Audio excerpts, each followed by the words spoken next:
ఎంతో హెల్ప్ చేశాడు. మంచి ఫ్రెండ్స్ అయ్యాం. ఇంకా అనుమానిస్తే బాగుండదేమో. మధ్యలో ఈ బోర్డు ఎందుకు, తీసేద్దాం.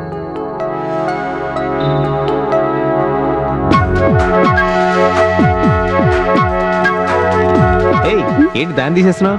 దీని అవసరం మన ఇద్దరి మధ్య లేదనిపిస్తుంది.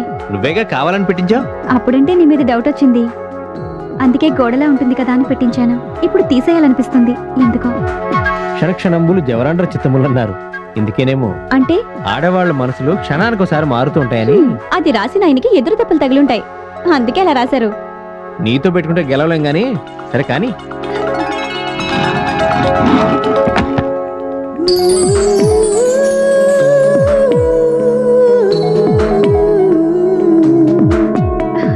ఏంటి అలా చూస్తున్నావు? నువ్వు చాలా అందగత్తెవే.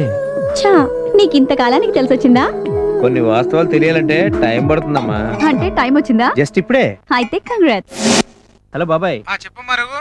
మంగ ఫోటోలు ఇచ్చిన ఏమైంది? డైరెక్ట్ గారు చూపించానమ్మా. ఏమన్నారు? ఆలోచించి చూస్తా అన్నారు. ఏం చూస్తారో ఏంటో. సర్లే బాబాయ్. ఎలాగైనా మంగ తన కాళ్ళ మీద తన్ని ప్రాక్టీస్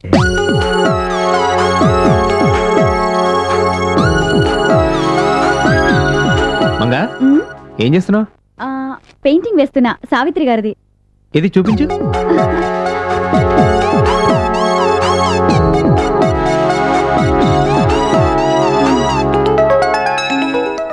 నువ్వు పెయింటింగ్ బాగా వేస్తావే. మా స్కూల్లో నాకు పెయింటింగ్ పోటీలో ఎప్పుడు ఫస్ట్ ప్రైజ్ నాదే. టీచర్స్ కూడా చాలా లైక్ చేసేవాళ్ళు. పెయింటింగ్ చేయడమే కాదు, నువ్వు సిన్సియర్ గా ట్రై చేస్తే మంచి హీరోయిన్ అవుతావు. నీ మీద కొన్ని సీన్స్ వీడియో షూట్ చేస్తే అప్పుడు డెఫినెట్ గా ఎవరో ఒకరు తీసుకుంటారు. నా టాలెంట్ తో నేను హీరోయిన్ చేస్తా. నీ అదృష్టం బాగుంటే సావిత్రి, శ్రీదేవి, సౌందర్యలా పెద్ద హీరోయిన్ అవుతావు. సరే, నీ ఇష్టం రఘు. రాత్రికి త్వరగా పడుకో, పొద్దునే డెమో ప్లాన్ చేస్తా.